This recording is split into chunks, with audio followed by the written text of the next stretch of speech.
Bueno, pues vamos a hablar de eso, vamos a hablar de sentimientos, vamos a hablar de emociones, vamos a hablar de cómo lo que sentimos y cómo lo sentimos tiene mucho que ver con el éxito que tengamos, tiene muchísimo que ver con lo que nos ocurre, tiene muchísimo que ver con las cosas, cómo nos suceden, de qué manera nos suceden. Y cuando hablamos de emociones hay dos conceptos que me gustaría contaros porque aunque los tenemos aprendidos, no los tenemos interiorizados, es curioso. Fijaos que las marcas desde hace mucho tiempo, y aquí hay representadas grandes marcas, tenemos muy claro que el consumidor, cuando nos vemos como consumidores, cuando las personas nos analizamos como consumidores, nos damos cuenta de que somos tremendamente emocionales. Nos damos cuenta de que nuestras compras son emocionales. Y esto las marcas lo sabemos desde hace ya mucho tiempo. ¿Por qué cuando vemos un anuncio de detergente ya no nos explican lo blanco que limpia? ¿O por qué cuando vemos un anuncio de, pues no sé, de coches, el coche ya prácticamente no sale? Acordaos yo siempre me acuerdo del anuncio de Volkswagen en el que salía un niño vestido de Darth Vader. El coche sale apenas 3 segundos en el anuncio. Pero es un anuncio que lo que pretende es transmitirnos emociones y además lo hace fantásticamente bien. Cuando hablamos de empresas que además van haciendo cada vez publicidad más recordada, como IKEA, habéis visto, no sé si habéis visto el anuncio que han sacado estas Navidades sobre la carta a los padres y a las mamás y a los papás. No sale ni un mueble, no se habla absolutamente nada del producto. Cuando hablamos de publicidad de Coca-Cola, hace muchísimo tiempo que no se habla de la capacidad refrescante. Tuvimos una temporada muy buena, por cierto, en la que hablábamos de felicidad. Ahora tampoco, ahora hablamos de compromiso social. ¿Por qué? Porque gestionamos emociones. Porque las marcas hace tiempo que han aprendido que lo que hay que hacer es gestionar esas emociones. Porque cuando hablamos de una marca, ya sabemos que nos tenemos que comportar como personas, es decir, que tenemos que hacer sentir y vibrar al consumidor como si fuéramos una persona. Yo siempre digo que las marcas o que las compañías o que el marketing es el arte de caer bien. Y cada vez más las empresas lo que queremos es caer bien, ser agradables, ser simpáticos, por no hablar ya del brand love, de conseguir fans, de conseguir gente que nos defienda.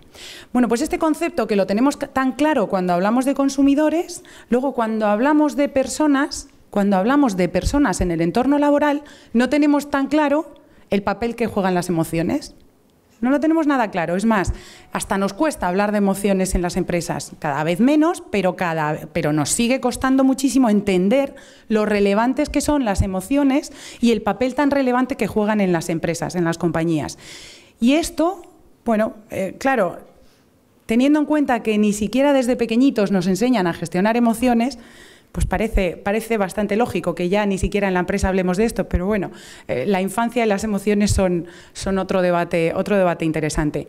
Pero es verdad que en las empresas, a pesar de que van abriendo hueco las emociones, todavía no estamos gestionándolas bien y todavía no las comprendemos lo suficientemente bien. Hay otro concepto del que quería hablaros que tiene también mucho que ver con esto. Yo creo que nadie discute hoy en día el papel que todas las empresas le damos a los valores corporativos. Todos tenemos nuestros valores, todos les damos una importancia, todos intentamos diferenciarnos a través de los valores, todos intentamos tener unos valores súper diferenciales con los que además nuestros empleados se sientan identificados. Todo esto está fenomenal. Decidme una empresa a la que le digas vuestro valor es el servicio al cliente y te diga que no. Vuestro valor es el cuidado del medio ambiente y te diga que no. Vuestro valor es el trabajo en equipo y te diga que no. O sea, empiezan a ser cero diferenciales los valores. Lo que empieza a ser de verdad relevante son las emociones, son los sentimientos, son las cosas que le hacemos sentir a nuestros empleados. Porque dependiendo de lo que les hagamos sentir, uno, transmitirán conforme a eso, y dos, conseguiremos un engagement que los valores ya no consiguen. Insisto, porque es que todos tenemos unos valores muy, muy parecidos. Pero las emociones, lo que le hagamos sentir a esa persona, lo que le hagamos sentir vibrar cuando va a trabajar cada mañana, ahí es donde está lo importante.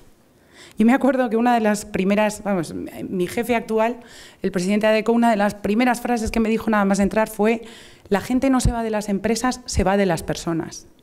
Y es verdad, nadie se va de una empresa porque, bueno, es que no tienen comedor. Pues es más raro, te vas porque, pues por una relación directísima con la persona con la que trabajas más.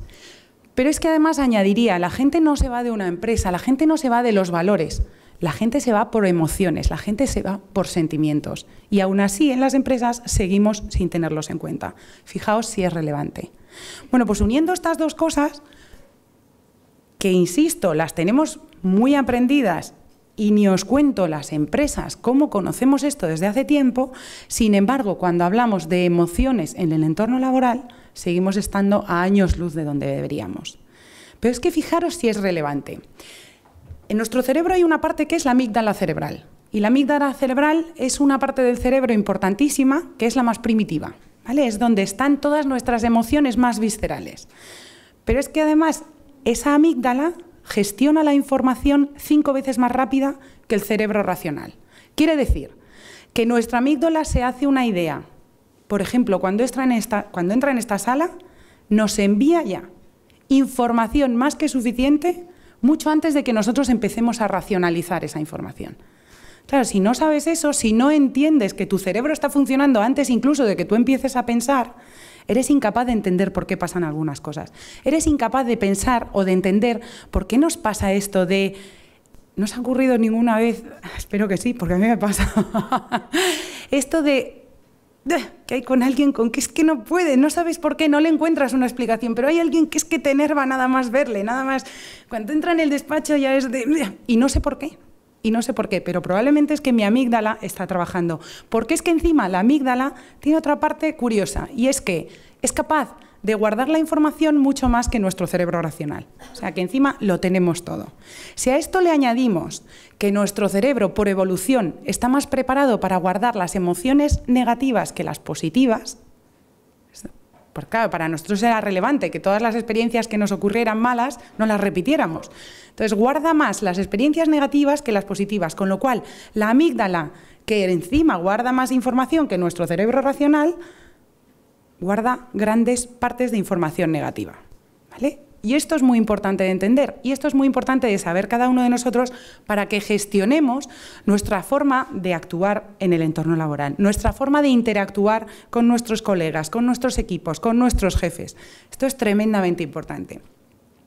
Cuando hablamos de qué es importante para disfrutar, qué es aquello que nos hace vibrar en el trabajo, qué es aquello que nos hace disfrutar como enanos en el trabajo. Bueno, pues eso tiene mucho que ver con la felicidad, tiene mucho que ver con qué nos hace felices en el trabajo, tiene muchísimo que ver. Y cuando hablamos de felicidad en el trabajo, pues hablamos de varios elementos. Pero dejadme que os diga, antes Charo decía, cuando... Bueno, la suerte que tuve de estar en el Instituto de la Felicidad, una de las cosas que me permitió es trabajar con grandísimos expertos. La verdad es que ahí la ventaja que he tenido es que he tratado con gente además de todos los países, grandísimos expertos de todas las áreas, con las teorías más revolucionarias, las más tradicionales. Bueno, y ahí hemos aprendido, la verdad es que hemos aprendido mucho. Hay uno de ellos que me encantó porque además tiene una forma de pensar muy curiosa, que es Mihaly Csikszentmihalyi, que tiene un nombre, la verdad es que bastante impronunciable. Bueno, pues Mihaly tiene dos conceptos que son bastante curiosos. El primero de ellos es el flow, el flujo. No sé si habéis oído hablar de él, pero bueno, el flujo es este estado en el que entras, que también nos habrá pasado a todos, este estado en el que entras cuando empiezas a hacer algo que te encanta, en el que estás disfrutando y que de repente te olvidas de todo, te olvidas del tiempo y miras el reloj y dices, ostras, las 7. Bueno, pues eso es un estado de flow. Eso es haber entrado en un estado de flow en el que todo lo demás se te olvida, en el que te concentras tanto en una tarea y disfrutas tanto con ella que todo lo demás se te olvida. Bueno, pues además del flujo, él acuñó otro concepto, o él define otro concepto que es la paradoja del trabajo. Y él lo que dice es que a pesar de que todos tenemos el trabajo tan demonizado, a todos nos parece un castigo divino, la verdad, la pura verdad, es que entramos en muchos más momentos de flow en el terreno laboral que en el terreno de ocio. Con lo cual, esa demonización deberíamos revisarla, porque es cierto que muchas veces el trabajo lo que nos permite es alcanzar esos estados de flow en los que entras en una tarea, en un proyecto, además lo puedes trabajar en equipo, además tienes capacidad de cambiar cosas, tienes unos horarios, tienes unos plazos, tienes unas metas y unos retos que realmente te acompañan y te ayudan a generar esos momentos emocionales positivos. Bueno, y cuando hablamos de de ese disfrutar. Fijaos, nosotros hacemos una encuesta muy curiosa todos los años. Hacemos una encuesta muy curiosa que la llamamos la encuesta de profesionales felices. Y entonces lo que hacemos es, tiene 3 patitas la encuesta. Por un lado, lo que hacemos es preguntarle a profesionales de distintos ámbitos cómo de felices se sienten con lo que hacen. Luego preguntamos a los españoles en general cuáles son esos profesionales que pensamos que son más felices. Y la tercera patita es que preguntamos en general cuáles son los elementos que pensamos más importantes para ser felices en el trabajo. Voy a dejar aparte las 2 primeras patitas. En la tercera patita, donde preguntamos qué es lo que pensamos que nos hace más felices, hace ya 2 años que hemos dejado de decir sueldo, que era lo primero que decíamos todos siempre. Y desde hace 2 años lo que decimos siempre es disfrutar con lo que hacemos. Y es que esto tiene muchísima importancia, es que disfrutar con lo que hacemos tiene muchísima importancia. Pero claro, esto es muy fácil de decir, pero luego hay que disfrutar con lo que hacemos en el día a día. Claro, cada día hay que ir a disfrutar a la oficina. Y aquí hay un tema importante, y es que yo no sé si os suena Tal Ben-Shahar, que seguro que sí, porque se ha hecho muy conocido. Tal Ben-Shahar es un profesor de Harvard que se ha hecho muy conocido porque, Tal Ben hace 6 años decide crear en Harvard un curso sobre felicidad y se le apuntan 4 personas. Al año siguiente se le apuntan 900 personas, récord absoluto de un curso en una universidad americana, 900 personas.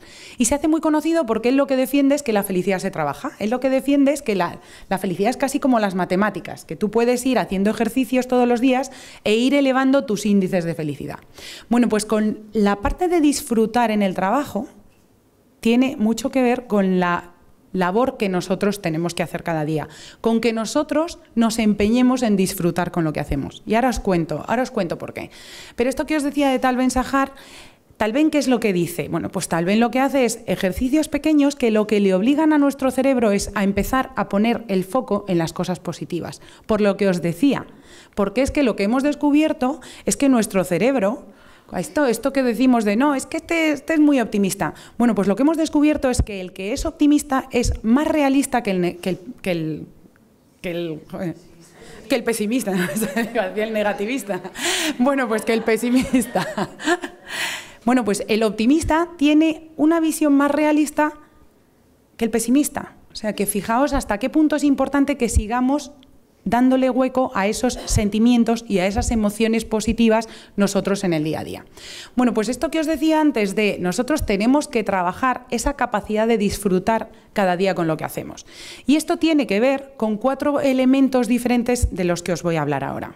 Porque claro, esto se dice muy fácil. No, hombre, vete a trabajar y vete a disfrutar. Ya, no es tan sencillo. Pero vamos a hablar de 4 elementos que nos pueden ayudar en ello. El primero de ellos es la motivación. La motivación, sabéis que motivación hay intrínseca y extrínseca. Claro, la extrínseca, que sea continua, es muy complicado. Que alguien desde fuera esté constantemente motivándonos es muy difícil. De hecho, uno de los ejercicios que hicimos en su momento en el instituto, porque ya habíamos visto muchos estudios sobre la incidencia que tenía en las personas un aumento de sueldo.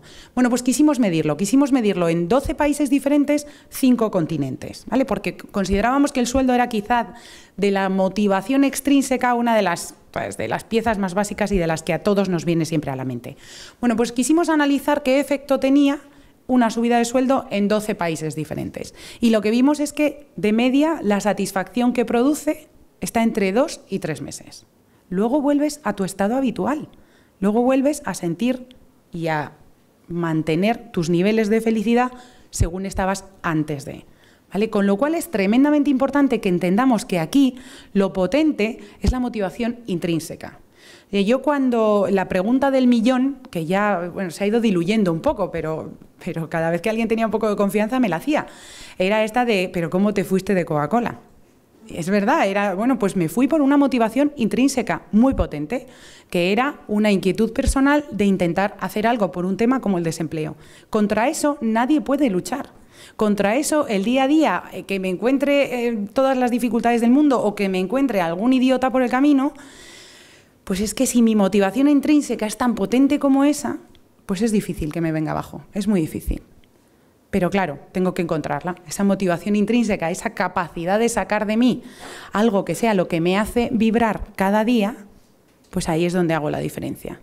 Y eso es lo que me toca también, por cierto, hacer con mi equipo. Encontrar en cada uno de ellos qué es eso que les hace vibrar, cuál es su motivación interna para cada vez que pueda pinchar y cada vez que pueda hacerles vibrar y cada vez que pueda conseguir que vengan a trabajar como al cole, que por cierto es mi objetivo prioritario, que cada uno de mi equipo cada mañana venga a trabajar como al cole, porque entonces es cuando hacemos magia, entonces es cuando de verdad somos una empresa diferente. Bueno, pues la motivación es una parte importante, pero es que además la motivación tiene el opuesto, que es el despido interior. Que el despido interior, probablemente los que estamos aquí alguna vez hayamos pasado por despido interior y desde luego tendremos a gente que entre en despido interior. Despido interior es este estado en el que entra mucha gente con la típica frase de, bueno, me podrán estafar con tal, pero con el tiempo no me van a estafar. Y de 9 a 6 es mi horario, a las 6 menos 2 se me cae el boli y punto. Y a mí me pagan para esto y no hago nada más. No pasa nada, insisto, todos tenemos a gente en despido interior. El problema es que si tienes a mucha gente en despido interior, no haces magia, no te diferencias, no haces nada más allá de lo que vienes haciendo en los últimos X años o en los últimos X meses. No consigues sacar lo mejor de cada una de las personas. Entonces, es importante canalizar y entender porque el despido interior entras emocionalmente, no entras racionalmente. Por eso insisto siempre en que las emociones y los sentimientos son tan importantes de entender y de modificar. El segundo elemento del que os quería hablar es el tema de la vocación. El tema de la vocación tiene... Bueno, perdonadme un segundo que vaya a lo de motivación, porque estaba viendo ahí a Teresa, que es una gran amiga de McDonald's, y siempre fue un aprendizaje muy bueno. Yo cuando estaba en Coca-Cola durante una temporada estuve llevando la cuenta de McDonald's. McDonald's para Coca-Cola es el cliente más grande del mundo, es una asociación brutal. Bueno, pues recuerdo en mi primera reunión en McDonald's, lo primero que me dijeron fue, nosotros no vendemos hamburguesas, vendemos experiencias. ¿Por qué? ¿Por qué se hace eso? ¿Por qué dices eso? Porque emocionalmente es muy diferente lo que tú haces y lo que tú sientes si lo que estás pensando es que tú vendes hamburguesas o vendes experiencias. Si yo en mi empresa le dijera a la gente, nosotros lo que hacemos es meter currículum en el ordenador, explicadme cómo se van a casa. Explicadme con qué sensación te vas a casa pensando que eres un administrativo que mete datos en un ordenador. Pero es que en realidad lo que hacen es impactar en la vida de las personas. Lo que hacen es cambiarle la vida a una persona o bien encontrándole un empleo o bien ayudándole a ser más empleable. Claro, es que la forma de trabajar es diferente y desde luego el resultado es absolutamente diferente. Esto en cuanto a la motivación. Segundo elemento, vocación.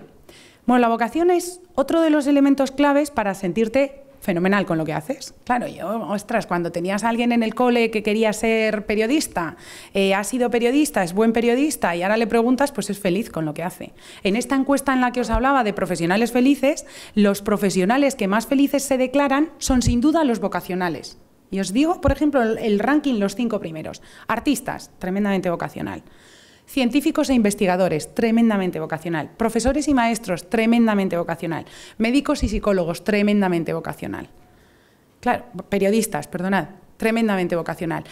Y estaréis de acuerdo conmigo en que son sectores que no necesariamente han tenido que pasar por su mejor momento. Y estaréis de acuerdo conmigo en que no necesariamente son los profesionales mejor pagados. Pero son gente con una vocación potentísima. ¿Qué ocurre cuando no tienes esa vocación? Claro, yo lo sé bien, que estudié Derecho, evidentemente no fue por vocación, pero me ha tocado encontrar esa vocación a lo largo del camino, me ha tocado ir buscando qué era lo que me hacía vibrar en cada uno de los pasos que he dado. Siempre cuento una cosa que es, bueno, y además va al hilo con esto que os contaba de McDonald's, cuando yo entré en Coca-Cola, el director general me hizo una pregunta, me dijo, bueno, tú en Coca-Cola, ¿qué te gustaría ser? Le dije, hombre, es Coca-Cola. Prácticamente cualquier cosa, menos comercial. No me gusta ser comercial, sería una terrible comercial. A los 2 meses me dio la cuenta de McDonald's.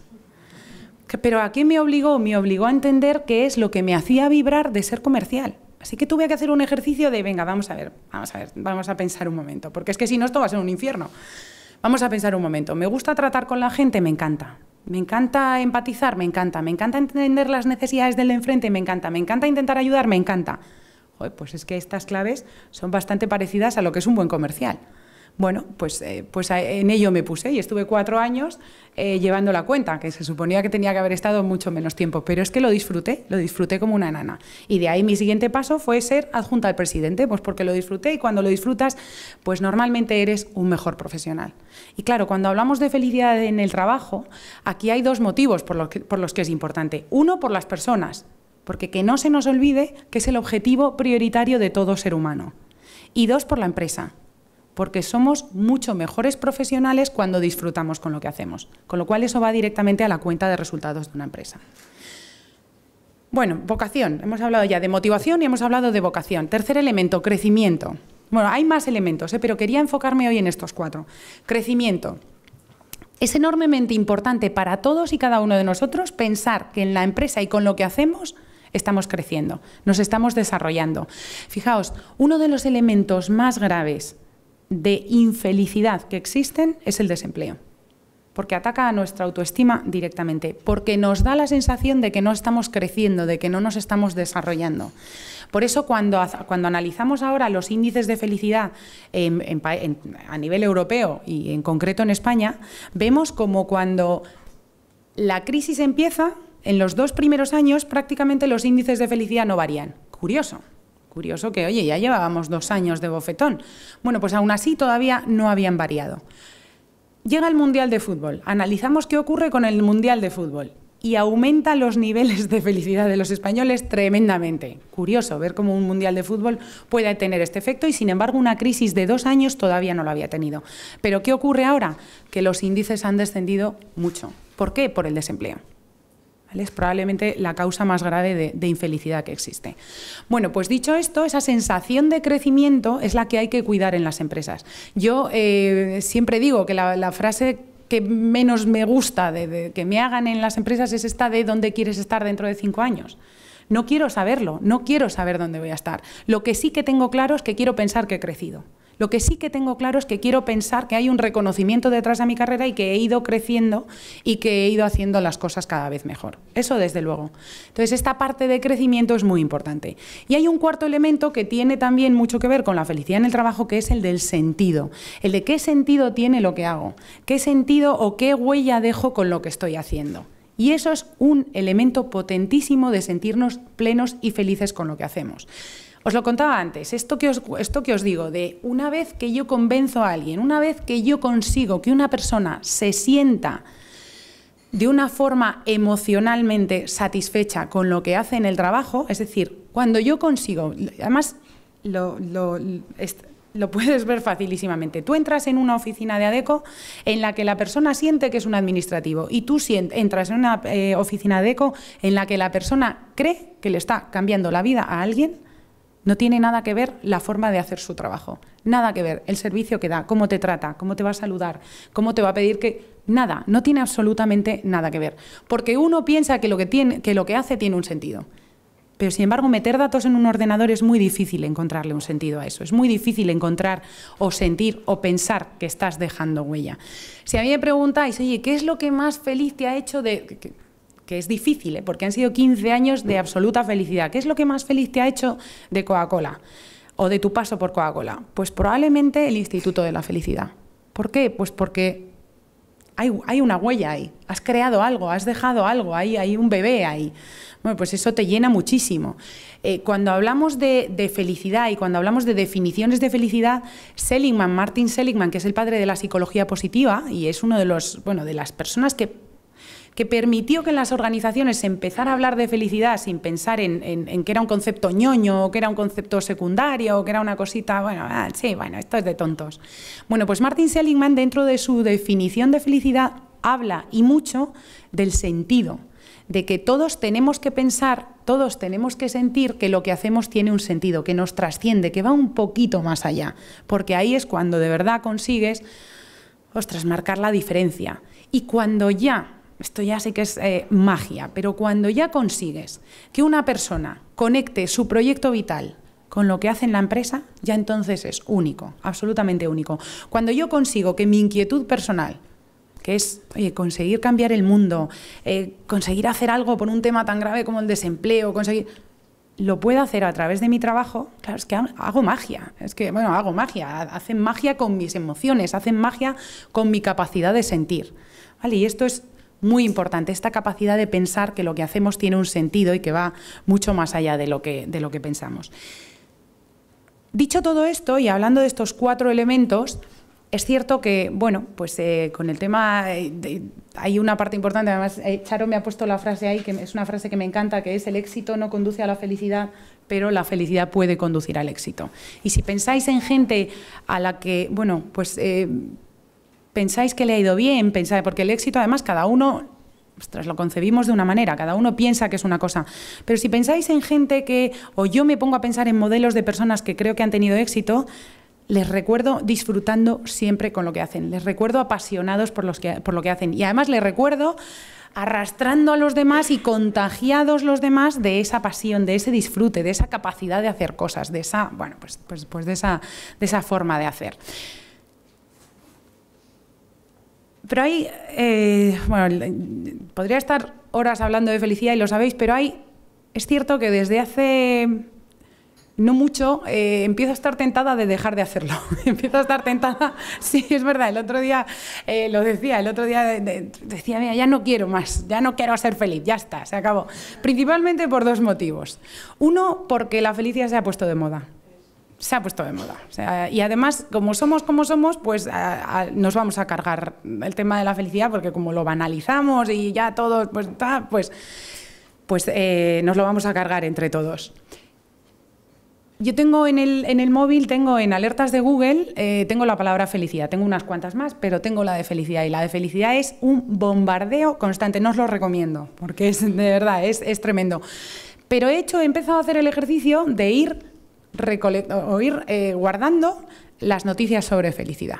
Y entonces, claro, es que es un ejercicio, vamos, ya me entra hasta la risa, pero es un ejercicio en el que vais a ver, por ejemplo, bueno, pues por ejemplo, hoy, lunes, pueden publicar un estudio de una súper conocida universidad en la que dice que los mayores son más felices. Martes, mañana, puede aparecer un estudio de otra famosísima universidad en el que dice que los jóvenes son más felices. Os vais a encontrar artículos y estudios en el que os van a decir qué hay que comer para ser feliz. ¿Cuáles son los libros que hay que leer para ser feliz? Os vais a encontrar artículos fantásticos como Facebook inhibe la felicidad de sus usuarios. Os vais a encontrar un estudio de una universidad, de la que no recuerdo el nombre, del año pasado, en el que especificaba que demostrarse feliz en el trabajo frenaba las carreras de las mujeres, solo de las mujeres. Os vais a encontrar estudios en los que os dice, hay uno muy bueno de una universidad de Reino Unido, que te dice que para ser feliz hay que tener 10 amigos, ni 9 ni 11, 10. Que ya estáis llamando a algunos o para coger o para dejar, pero 10 es la cifra. Bueno, absolutamente, bueno, por supuesto luego ya tenéis, pues el otro día había uno que era el yogur helado es el secreto de la felicidad. También súper objetivo y seguramente nada. Bueno, pues esto es parte de por qué empiezo a pensar, bueno, mira, yo me bajo, yo no quiero más. Pero luego hay un motivo, bueno, perdón, os he dicho que había 2. Uno es del que se pone de moda y nos lo vamos a cargar entre todos, y el segundo es porque la felicidad es un tema individual absolutamente. Es una decisión particular y personal, y cada uno sentimos y vivimos la felicidad de una forma diferente. Nadie puede entrar en ese territorio y nadie puede ayudarnos a entrar en ese territorio. Ahora, eso sí, yo tengo la suerte de formar parte de una comisión del gobierno de Bután, que es este país que se ha hecho tan famoso porque defiende que no tenemos que medir la felicidad interior bruta, perdón, el Producto Interior Bruto, sino la felicidad interior bruta. Entonces, bueno, pues con la ONU lo que estamos viendo es cómo ser capaces de extraer conclusiones de ese modelo, ver qué se puede copiar de ese modelo. De hecho, Bután es, por ejemplo, el país que ha conseguido que la ONU declare el 20 de marzo como Día Internacional de la Felicidad. ¿Por qué? Pues es un país enano, os estoy hablando de un país de 800.000 habitantes, pero lleva trabajando esto desde el año 1975. Bueno, pues lo que sí que se puede hacer, es verdad que es un tema personal y es un tema muy individual, pero cuando esto lo trasladamos al mundo de la empresa, lo que desde luego sí que se puede hacer es conseguir escuchar y entender qué es lo que le hace feliz a las personas.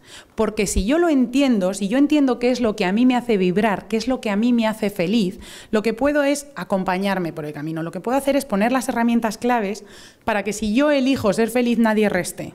O sea, lo que no quiero es que nadie reste, lo que quiero es que me escuchen, me entiendan, entiendan lo que me hace feliz y me acompañen por el camino. Para esto en las empresas es muy importante que escuchemos a las personas, que escuchemos qué es lo que les hace vibrar. A mí de mi equipo me ha tocado escuchar uno por uno y entender qué es lo que les hace vibrar a cada uno de ellos, qué es lo que les emociona, qué es lo que les hace sentir cada cosa. Claro, es más sencillo no hacerlo así, pero es que cuando lo hago así, es cuando ellos se convierten en la mejor versión de ellos mismos.